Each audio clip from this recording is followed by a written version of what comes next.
I don't think I'll ever forget the sound my cousin made when the glass hit the floor. You know the kind, half gasp, half growl, like someone just witnessed a war crime instead of a 5-year-old knocking over a drink. Her voice sliced through the low hum of dinner conversation like a shard of that shattered wine glass. Ugh, seriously? Is he always this clumsy? She snapped, glaring at my son as if he'd just upended the entire table. He shrank back in his chair, his bottom lip trembling, a tiny patch of cranberry juice already spreading across the white tablecloth.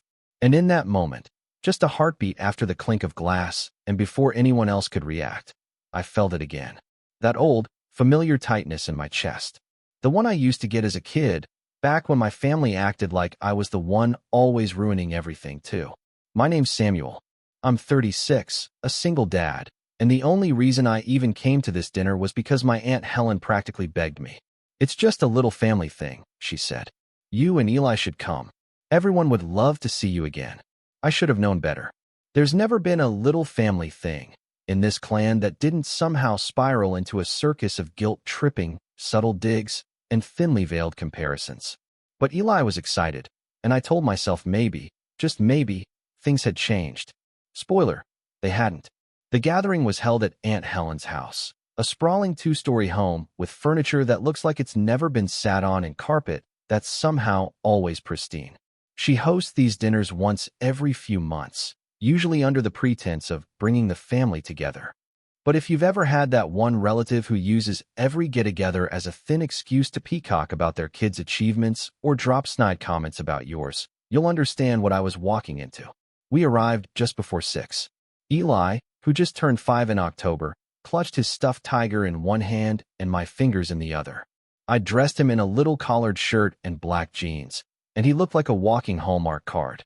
I was proud of him. Nervous, too, because he's been a little jittery in crowds lately, but I figured a room full of family might help. The second we stepped in, I felt the shift. You know what I mean. The way heads swivel, smiles falter for half a second too long, and eyes drift down like they're scanning for flaws. Aunt Helen greeted us with her trademark air kiss and the tight-lipped smile that never quite touches her eyes. Samuel. And Eli, my goodness, look how big you've gotten. Her voice had this edge to it, like even Eli's growth was mildly inconvenient. I let it go. I always do at first. The rest of the family trickled in over the next half hour. My cousin Madison arrived late, as usual, flouncing in with her husband Brad and their 2 daughters, identical twins, dressed in matching cashmere sweaters and boots that probably cost more than my entire monthly grocery budget. Madison and I are the same age, but you wouldn't think it. Where I come off scruffy and low maintenance, she's curated like an Instagram ad. Perfect nails, perfect hair, perfect disdain in her voice when she says, "Still working freelance, Sammy?" She calls me Sammy, like she's patting a child on the head. And the worst part? My family lets her. Dinner was set up buffet style in the dining room, but we all carried our plates to the massive table that stretched through the formal living area. Eli sat beside me, quietly picking at his mashed potatoes. I was helping him cut his chicken when it happened. He reached for his cup, a tall, top-heavy thing filled way too high with cranberry juice, and it wobbled. I reached out instinctively, but I was too slow. It toppled, the juice cascading over the tablecloth like a tiny, fruity tidal wave. The glass hit the floor with a sharp crack. Silence. Then came Madison's voice, dripping with disgust. Is he always this clumsy? I looked up to see her leaning away dramatically, like the juice might leap onto her cashmere. Her daughters giggled. Aunt Helen sighed heavily, her fork clinking against her plate. Well, accidents don't happen that often. And that was it. That one sentence. That sigh? That unspoken, loaded silence where everyone just sat there, waiting to see what I would do, as if I needed to discipline my 5-year-old for a completely innocent mistake. As if he was some kind of disruption. Like he didn't belong there. Eli's lip quivered. He looked up at me with wide eyes, unsure if he'd done something wrong. That moment, it carved itself into me. Because it wasn't just about the juice. It was about years of being treated like the extra, the afterthought. It was the way my family always made excuses for Madison's tantrums growing up, but acted like I was the problem child. The way Aunt Helen paid for Madison's wedding, but forgot to send a card when I graduated college. The way everyone always managed to justify their double standards with polished smiles and polite shrugs. I felt something in me snap. Not in a ragey, flip the table kind of way. No, it was colder than that. Calmer. Like the final click of a puzzle piece falling into place. I looked around the table and realized something important. They didn't expect me to say anything. They expected me to do what I always did. Smile awkwardly, apologize on behalf of my kid, and act like it was all fine. But I didn't. Not this time. I picked up the shattered glass, handed Eli a napkin, and whispered, "You're okay, buddy. It was just a mistake. Everyone makes them." Then I looked up, met Aunt Helen's eyes, and gave her a smile that probably looked warm on the surface, but had no heat underneath. "Oh, I'm sorry," I said calmly. "I forgot. Only some people are allowed to make mistakes in this family." The silence that followed was sharp and immediate. Madison blinked like I'd just spoken Greek. My Uncle George coughed into his hand. No one knew what to say, but that was fine, because I wasn't done. Aunt Helen didn't say a word after my comment. She just went back to eating, her fork moving methodically through a plate of untouched salad. But the tension at the table shifted, like the room had inhaled and didn't know when to exhale. Eli leaned closer to me, still rattled, his little hands twisting the corner of his shirt. I squeezed his shoulder and gave him a smile, trying to signal he was safe. He was. With me, he always would be. But that table, that house, that family, not safe. Not anymore. I wish I could say that moment was the worst of it, that maybe after my little jab the rest of the evening cooled off. But it didn't. In fact, it was just the beginning. Like they'd taken my quiet defiance as a personal challenge. A line had been drawn, and every word after that felt like someone daring me to cross it, or daring me to walk away. 10 minutes after the spill, Madison's husband Brad looked directly at me and chuckled. "You know, Sam, I read this article that said kids act out when they don't get enough structure at home." I didn't even look at him. I just nodded slowly, replying, "Interesting. I read one that said adults project their insecurities onto other people's kids when they're afraid of confronting their own shortcomings." He blinked. Madison gasped, more offended on his behalf than he was. Aunt Helen cleared her throat. Again, no one said a thing to stop the digs from their side. It was always like that. The pokes were fine, as long as they were coming from them. After dessert, I tried to take Eli upstairs for a breather. He was overwhelmed and overstimulated, and I could see his energy waning. He gets like that when he's around too many loud voices for too long. But Aunt Helen caught me by the stairs. "Samuel," she said sharply, "the kids play in the basement, not the guest rooms." I blinked. "He's not playing.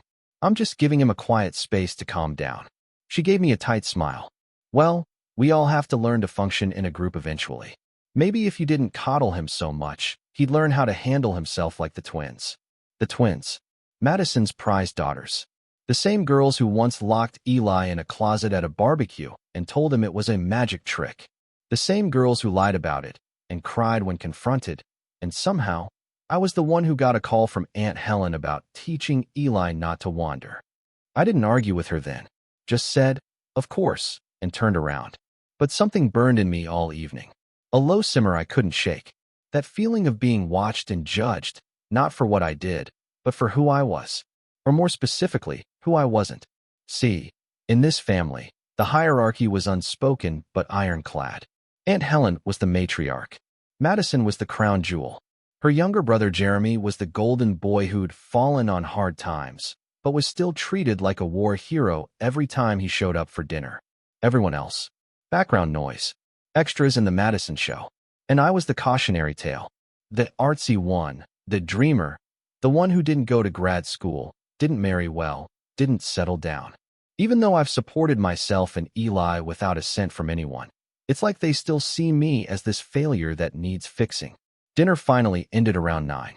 People started leaving, and I thought I'd escaped relatively intact, until I overheard something that stopped me in my tracks.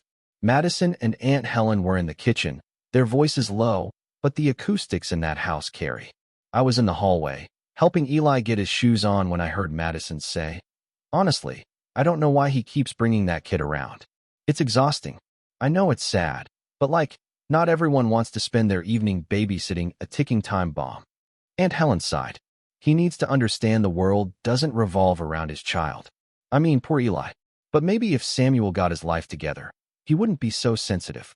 Then came the kicker. Madison whispered, I think he brings Eli just to guilt everyone into pretending he belongs here. I froze. Eli looked up at me with his big, tired eyes. Can we go home, Dad? Yeah, I said, barely managing to get the word out. Yeah, bud. Let's get out of here. I didn't say goodbye. I didn't thank them for the meal. I scooped up Eli, grabbed his backpack, and we walked out the door into the freezing night air. The wind hit my face, but I barely felt it. My heart was pounding, my jaw tight. I buckled Eli into the back seat and stood outside the car for a moment, letting the cold bite into me. They didn't just insult me. They insulted my son, my kid, who's kind and thoughtful and already more emotionally mature than half the adults in that house. My son, who spilled a drink and was made to feel like a criminal. My kid, who didn't ask to be born into this twisted web of favoritism and passive aggression. I started the car and drove home in silence. Eli fell asleep halfway there, his little head resting against his tiger, his mouth slightly open. I glanced at him at a red light and felt something shift inside me. They don't get to treat him like that. Not ever again. That night, I couldn't sleep. I kept replaying it all. The spill, the comments, the tone in Madison's voice when she said, "ticking time bomb." The way Aunt Helen just nodded along like she hadn't invited us in the first place. Like we were a nuisance to be managed, not family. I opened my laptop and started writing. Not a letter. Not a confrontation. Something better. See, here's the thing about being the quiet one in the family. People assume you're not paying attention, that you don't remember, that you don't notice the patterns, the side eyes, the double standards. But I do. I remember it all. I remember how Aunt Helen gave Madison $15,000 for her first house, money that was supposed to be a family fund started by Grandma's will. I remember when Jeremy totaled his car and Uncle Rich quietly paid to keep it off his record. I remember when I asked for help after Eli's mom passed, just emotional support, not even money, and Helen said, "Well, we all have our burdens, Samuel." I remember. And now I had receipts. I wasn't planning revenge. Not yet. But something was forming. A slow, deliberate realization that the family had built their castle on lies and favoritism, and I had more bricks in my hand than they thought. The next day, Eli was fine. He doesn't hold on to things like I do. But I saw it in his drawings, figures with big eyes and sad faces. A spilled cup next to a table with people scowling. He didn't say anything about the dinner. He didn't need to. A week later, I got the group text from Aunt Helen. "Hi all. Planning our New Year's Eve gathering. Hope to see everyone there. Let's keep it small and festive. Let me know if you're coming. Madison, can you bring your amazing spinach dip again?" Smiley face. No mention of me. No mention of Eli. I didn't respond. 2 hours later, Madison sent a separate message. This one just to me. "Hey, just checking in. Hope there are no hard feelings about dinner. It was kind of chaotic, right? No judgment, obviously. Eli's adorable, but maybe next time we can set up a kid's table or something, just so everyone can relax." That was it. That was the message that broke the dam. I typed a reply, deleted it, typed another, deleted that one too. Instead, I opened a new document. I started writing a list. Every incident, every slight, every unspoken rule they enforced only on me, every dollar they handed to Madison, every time they made me feel like I had to apologize for existing. I wasn't going to send a nasty text. I wasn't going to yell or burn bridges. No, I was going to burn something else entirely. Because when the truth finally came out, when I laid it all bare and made them look at what they'd done, they wouldn't be able to hide behind polite smiles and thinly veiled digs anymore. They'd be exposed. Publicly, maybe. Or maybe just among each other. But either way, they would feel it. And what started with a spilled glass of cranberry juice was going to end with the whole table flipping. It's a strange kind of grief. The kind that doesn't come from a death, but from realizing something you held onto for years was never really yours. That family, that sense of belonging, it was something I'd fought for silently since I was a teenager. I told myself if I just tried hard enough, kept showing up, stayed patient, swallowed the jabs, they'd eventually see me. They'd eventually treat me like I mattered. But that week after the dinner, something shifted. And I don't just mean the anger. I mean the clarity. The silence in my apartment wasn't oppressive anymore. It was honest. No more pretending. No more forcing smiles for people who only ever looked down at me. It hurt, but it also felt like breathing after being underwater for too long. I hit a low point that Thursday. Eli had gone to bed early, exhausted after school. I just finished cleaning the kitchen when I made the mistake of opening Facebook.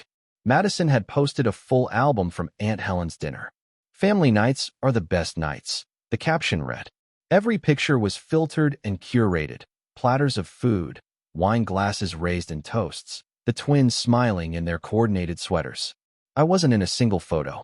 Neither was Eli. Then I noticed the comments. Aunt Helen throws the classiest parties. Such a beautiful family. So much love here. I'm so sad we couldn't make it. Hope Eli wasn't too much for everyone. Kids can be overwhelming, lol. That last one came from Madison's best friend, Melissa, someone I hadn't spoken to in years. But it was the comment underneath that did it. Madison had replied, "You're telling me, but we survived. I think Samuel finally realized this isn't the place for toddler tantrums and juice showers. At least I hope he did." 20 words. That's all it took to rip open everything I'd been trying to patch together for years. I don't remember standing up. I don't remember walking to the window. I just remember gripping the curtain so hard my knuckles went white and thinking, why do I keep letting them do this to me? I was exhausted. Not just physically, but emotionally. Decades of being the joke. The footnote. The one who tries, but never quite fits. And that night, I let myself feel it. I sat on the couch, lights off, scrolling through every text, every comment, every memory where I'd been the punchline. I pulled out the old manila folder I kept in my closet, the one with legal papers, old emails, copies of Grandma's will, scribbled notes I'd taken after phone calls with Aunt Helen when my mother passed. I read everything. And when I was done, I didn't cry. I got to work. Because here's the thing about hitting bottom, it's solid. There's no more ground left to fall through. And for the first time in years, I realized I wasn't trying to climb back into their world anymore. I was building my own. The first step? Letting go of the illusion that I owed them anything. I stopped replying to the group chat, muted it completely. When Aunt Helen sent a follow-up text about New Year's, just checking if you and Eli are coming, dear, I didn't even open it. I was done begging for space at a table that had never had a seat for me in the first place. Then I started journaling. I hadn't written for myself in years, not since Eli was born. Life had been too hectic. But now, every night after putting him to bed, I opened a blank document and let it pour out. Not just what happened, but what it meant. The patterns, the manipulation, the way I'd internalized their judgment and used it to doubt myself at every turn. Writing turned into clarity, and clarity turned into action. I went back to my freelance work with new fire. I'd been limping through projects for months, burned out, uninspired, quietly discouraged. But now, I saw it for what it was, my independence, my freedom. I updated my portfolio, cleaned up my pitch emails, and reached out to 3 old clients I'd been too embarrassed to follow up with after they moved on. Within 2 weeks, I had 5 new contracts. Real ones. Ones that paid decently and gave me space to be creative. I built out a proper home office. Nothing fancy, just a desk, a second monitor, some new lighting, and a cheap but comfortable chair I found on Facebook Marketplace. I even started waking up earlier, not out of obligation, but because I wanted to. I'd sit with a cup of coffee before Eli woke up, check my planner, and just think. Plan. Breathe. Eli noticed the change too. "Daddy, you smile more now," he said one morning while eating cereal. "Do I?" I asked, surprised. He nodded. "Yeah. And you don't sigh as much when your phone rings." That one hit me. Because he was right. The moment I stopped waiting for their approval, I started reclaiming pieces of myself I didn't even know I'd lost. But I wasn't done. See, there was still the matter of the will. Grandma Helen, my father's mother, passed when I was 19. I'd been close to her. Closer than Madison or Jeremy ever were. She was the only one who ever really listened to me as a kid. She used to sneak me butterscotch candies and say, "You've got your mother's kindness and your father's sharp tongue. Use both wisely." I'd never seen her will. Aunt Helen handled everything back then and told us it was simple. That Grandma had left most of her estate to her own children and split the remainder equally among the grandkids. But I remembered something Grandma once said, years before she passed. "You'll be fine, Sam. I made sure of it. One day, when you need it most, you'll see." I never thought much of it until now. I started digging. Not out of greed, but because something in me needed to know the truth. I called the lawyer listed on her old mail envelopes. He'd retired.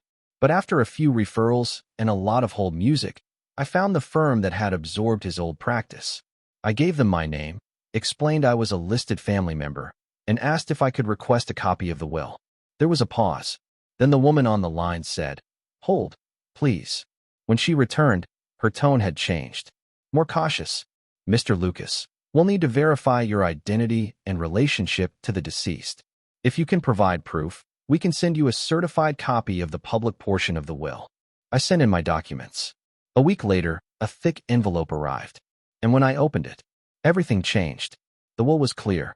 Grandma had left her primary estate to her 3 children. But there was a separate clause, one marked with a personal note. A trust fund, set aside specifically for me. To my grandson, Samuel Lucas, it read, who never asked for much but always gave love freely. I leave the sum of $50,000 to be placed in trust until his 35th birthday or until such time he has a dependent child. May this help him find peace and freedom when he needs it most. I stared at the paper for a long time, not because of the money, but because it was proof that someone had seen me, really seen me, that even when I thought I'd been invisible all those years, she hadn't forgotten me. But I'd never received that money. No one ever told me it existed. I dug further. The trust had been managed by, of course, Aunt Helen. She'd been the executor. The fund was real. It had existed. But 2 years after Eli was born, a notation was added in a scanned document that the trust had been closed and dispersed per familial agreement. I hadn't agreed to anything. I called the lawyer again, asked questions, was told I might need to file a formal dispute to see the full records, that it could take time. I didn't care. The envelope didn't leave my desk for days. I kept rereading the line, closed and dispersed per familial agreement, like the ink might rearrange itself into something more innocent the 10th time around. It didn't. Each time I saw it, that same ice spread through my chest. Aunt Helen hadn't just forgotten to tell me about the trust. She'd stolen it. Quietly. Deliberately. And she had done it under the assumption I would never find out. Maybe because she thought I was too disorganized, too soft, too busy raising a kid alone to ever start asking questions. She was almost right. But she underestimated one thing. I wasn't that kid anymore. The one who'd swallow my tongue while they cut me out of birthday parties or left me out of group photos. I wasn't the tired, broke 20-something juggling part-time gigs and hand-me-down furniture. I had stability now, confidence, and the patience of someone who's had to earn every inch of ground under his feet. It wasn't just about the money anymore. It was about the lie, the betrayal, the years I'd spent doubting myself while Aunt Helen played matriarch and Madison posed for holiday cards under the illusion of a perfect, close-knit family. I started documenting everything. I created a private Google Drive folder, labeled simply, Trust Dispute Evidence, and uploaded scans of the will, the correspondence from the law firm, old emails, texts, anything that even remotely hinted at how they'd managed to convince everyone, including the attorney, that the trust could be quietly closed without my consent. I added screenshots of group texts, comments from Facebook, anything that painted the dynamic as clearly as possible. I wasn't just collecting receipts. I was building a case. Not necessarily for court. Not yet. But for truth. For clarity. For power. I even went to the courthouse and pulled public financial records on the estate distribution. It cost me a day and a headache, but it was worth it. What I found confirmed everything. The money had been moved. $50,000. In 2 transfers. The records showed it went from the estate's holding account to a joint family trust overseen by Aunt Helen, and from there, reallocated to support familial needs. I dug deeper. A few months after that transfer, a record of a home improvement loan being paid off on Madison's house. A new car registration in Jeremy's name. Matching dates, matching timelines. It didn't take a forensic accountant to figure it out. They'd used my trust fund to pay for their luxuries. And suddenly, everything, every past slight, every ignored birthday, every polite but hollow check-in text, snapped into place. They didn't just look down on me. They'd been feeding off me. I thought about marching straight to a lawyer. But something stopped me. It wasn't enough to just win. I needed them to see it. To feel the weight of what they'd done. Not in a courtroom where they could brush it off with apologies and settlements, but in front of the very people they'd lied to. They loved their image, their reputation. Madison and Aunt Helen especially were obsessed with curating this picture-perfect illusion of a generous, close family. I was going to tear that picture apart, frame by frame. But I had to be patient. and I needed help. The first person I contacted was someone I hadn't spoken to in almost 4 years, my cousin Lacey. She was Aunt Helen's niece through marriage, technically not blood, and always the black sheep. She'd moved to Chicago after high school and never looked back. Rumor was she got into a screaming match with Aunt Helen over some money drama and was cut off. Back then, I didn't understand what happened. Now, I had a pretty good guess. I sent her a short message on Facebook. Hey, it's Sam. Random, but I'm dealing with something involving Aunt Helen. You're the only person I know who might understand. Can I ask you a question? She responded within an hour. Is this about the will? My heart dropped. Yes. Her reply came fast. Call me. I've been waiting for someone else to wake up. We spoke for 3 hours that night. She told me everything. How Aunt Helen convinced her not to fight for her portion of a family scholarship fund. How she was manipulated into signing something she didn't fully understand at 19. How Madison always got special treatment, even as a teenager. Lacey's voice was still raw, like the wounds hadn't healed. But when I told her what I'd uncovered, about my trust fund, about the misappropriation, she went silent. Then she whispered, they did it to you too. She offered to send me her documents. She still had copies of the form she'd signed. Turns out the language in them was sketchy at best, vague, open-ended, not properly notarized. And there was a name on one of the signature lines that rang a bell, Bradley Jensen, Madison's husband. The guy who smirked across the dinner table while suggesting my kid needed more structure. Apparently, Brad had helped Aunt Helen with some of the trust fund paperwork. He worked in finance, something private equity. Lacey said she remembered seeing him at the attorney's office once. She didn't know why he was there at the time. Now we both did. This wasn't just favoritism anymore. This was a pattern of manipulation and theft. And I wasn't the only victim. Over the next few weeks, I reached out to 2 more cousins, one who lived in Portland, another in Dallas. Both had quietly drifted from the family years ago. Both had their own stories. Not as dramatic, but familiar. Unreturned calls, missing funds, weird loans that were never repaid. And both, when I explained what I'd found, offered to back me up. We weren't just isolated cases anymore. We were a pattern. Aunt Helen had built a kingdom by convincing each of us that we were alone, unworthy, or just unlucky. But now we had each other. And we had proof. The plan was simple. Use the next family gathering to lay it all out. They always held a big brunch in early February, post-holiday, but still an event. Aunt Helen would go all out, of course. Matching napkins, floral centerpieces, mini quiches. She loved nothing more than being the center of attention in her designer apron. Perfect. I RSVP'd like nothing was wrong. Madison texted me a few days before, casual as ever. Hope you and Eli can come to brunch. We'll keep the juice to a minimum, this time winking face. I stared at that winky face for a long time. Then I replied, wouldn't miss it. Got something special planned. What I had planned wasn't explosive. It wasn't dramatic or vengeful in a Hollywood kind of way. No screaming matches. No wine thrown in faces. It was colder, sharper. I made packets. Actual printed folders. One for every adult in the family. Inside each one was a neatly organized stack. A copy of the original will, highlighted. A timeline of the trust's activity. Scanned financial records showing the dates the funds were moved. Comparison screenshots of purchases made around the same time. And at the bottom, a simple 2-page letter I wrote.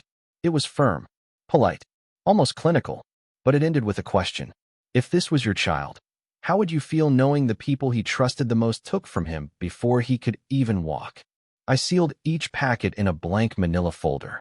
On the day of the brunch, I dressed Eli in his favorite sweater. We brought homemade muffins. Madison greeted us at the door with her usual sparkle. You made it. I smiled. Of course. Wouldn't miss it. Aunt Helen was bustling in the kitchen, doing her best Martha Stewart impersonation. Jeremy was already on his 3rd mimosa.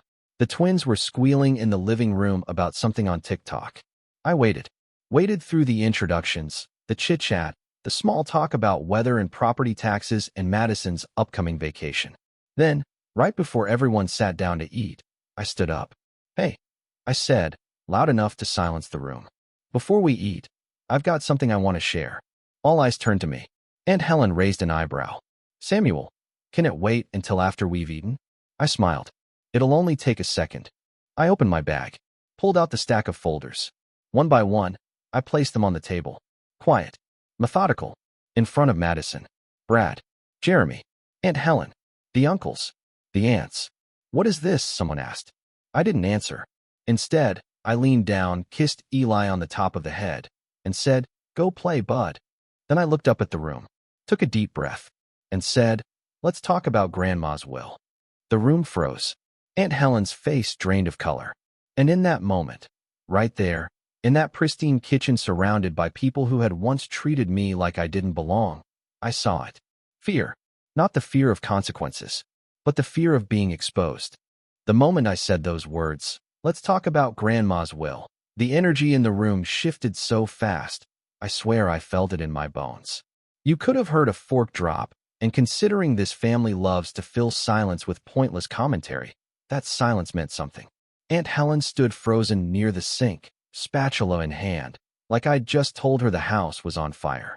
Madison blinked rapidly, eyes darting to her husband. Brad didn't move. He was already reading. Nobody said a word for at least 20 seconds. And then, like clockwork, the deflections began. "What is this supposed to be?" Aunt Helen asked, her voice pitched higher than usual. "Why would you bring this to a family brunch?" She hadn't even opened the folder yet. I stayed calm, kept my voice steady. "Because you told me to show up, and I did. Now it's time you all show up too." To the truth. Jeremy tried to laugh it off. "Come on, Sam, this is a bit much, right? It's ancient history." "Is it?" I asked. "Because last time I checked, the trust Grandma left me wasn't supposed to pay for your car, Jeremy. Or your house renovations, Madison. Or Brad's landscaping business. And yet, I let the sentence hang in the air as they flipped the pages. Brad's face turned a shade paler. Madison opened her mouth to speak, but all that came out was a tiny sound, half breath, half panic. Aunt Helen slowly pulled the documents from her folder, her fingers trembling slightly. I could see it then, the moment realization hit. Not just that I knew, but that I could prove it. "I don't know where you got these numbers, but you're taking things out of context," she said quickly, her tone now shifting from shock to damage control. "There were agreements. Family understandings. These were group decisions." I raised an eyebrow. "Funny. I don't remember being invited to any of those conversations. Or signing anything." I pointed at the scanned legal document she'd sent to the lawyer. "You forged a familial agreement. You closed the trust without my consent. That's theft, Aunt Helen. It doesn't matter how polite it looks in brunch clothes." I wasn't yelling. I didn't need to. The evidence was louder than I could ever be. "I was trying to help everyone," she snapped suddenly, the calm mask cracking. Jeremy needed help. Madison was starting a family. I did what I thought was best for all of us. I tilted my head. "So you took from a single father who was drowning in grief and diapers because you thought my needs were what? Less important?" The guilt hit them first. You could see it on some of the quieter relatives, Uncle Ron, Cousin Ellie, people who had stayed neutral for years. Their eyes dropped. Some of them looked sick. Then came the real blow. I turned to Brad. "You might want to pay attention to page 7. That's your signature. On a legal disbursement form. You claim to be my financial proxy, without my knowledge." Brad's eyes widened. "That's not. I didn't know, Helen told me." "She told you to sign something you didn't understand?" I asked. "Interesting. And now that I've filed a formal inquiry with the probate court to investigate the trust, your name's on the line too." That got his attention. He actually stood up, muttering something about needing air, and walked out the front door without another word. Madison looked like she'd been slapped. "I had no idea that's what the money was for," she said. "Mom said it came from the general estate." "You didn't ask," I said flatly. "Because it was easier not to." Jeremy, as usual, just kept quiet. "Coward." Aunt Helen tried to rally. "You're blowing this way out of proportion. No one meant to steal from you, Samuel. We were just trying to keep things balanced." "Balanced?" I laughed. "Not bitter. Not angry. Just exhausted. For years, you made me feel like I was less. That Eli and I were an inconvenience. Meanwhile, you were spending my inheritance to give Madison a kitchen remodel. That's not balance. That's betrayal." She flinched. "I'm not here for an apology," I said, glancing around the room. "I'm here to make sure none of you can pretend anymore. I've already opened a case with the executor's office. If I wanted to, I could press charges. But I won't. Not yet." She latched onto that. So what do you want?" I looked her dead in the eye. "I want acknowledgement. I want you to admit, in front of this family, that you stole from me, that you lied, that for years, you made me feel small to cover up what you did. More silence. Then a single voice, soft but clear. You should say it, Mom. Everyone turned. Madison. Her eyes were glassy, her face tight. I didn't know, she said again, to me this time. Not really. But now that I see this, he's right. Aunt Helen looked like she'd been shot. Madison. But Madison held up a hand. No. We always let you handle things, and we never questioned it. You always said Samuel was dramatic, or overreacting, or difficult. And we believed you. But he wasn't. He was just easy to ignore. She turned to me, and for once, her voice didn't have that smug undertone. It was flat. Honest. I'm sorry. For all of it. A beat passed. Then Aunt Helen, still clutching her folder like it might dissolve in her hands, said the words I never thought I'd hear. I stole from you. She didn't say it loud. Or proud. But she said it. I stole from you, she repeated. I thought you wouldn't notice. I thought you'd just let it go. Like you always did. I exhaled. Deep. Long. The dam was broken. I didn't say thank you. Didn't offer forgiveness. Just nodded. Then I reached into my bag and handed her an envelope. Not legal documents. Just a typed note. You have 30 days to repay the $50,000 into a dedicated trust account for Eli. After that, I go public, with lawyers. She didn't argue. I left with Eli not long after. As we buckled into the car, he asked, Did we have fun? I paused. Yeah, I said. We did something important. The fallout came fast. By the end of the week, Madison posted a long-winded family transparency post on Facebook. Vague, PR slick, but clearly a damage control move. Comments were turned off. Jeremy texted me an apology that looked suspiciously copy-pasted. Brad never reached out. But from what I heard, he stepped down from his firm to focus on family. And Aunt Helen? She repaid the money. Every cent into an account in Eli's name. No interest. No apology note. Just a cashier's check delivered by certified mail. I didn't reply. Didn't need to. Because I didn't just get the money back. I got something else. I got peace. The kind that comes from finally standing up. Not with fury, but with truth. The kind that builds when you stop waiting for people to change, and instead, change the rules they've been playing by. Eli and I moved apartments a few months later. Nothing huge. Just something brighter. A space with more light, more laughter, less history. I didn't cut everyone off. But I stopped trying to earn their approval.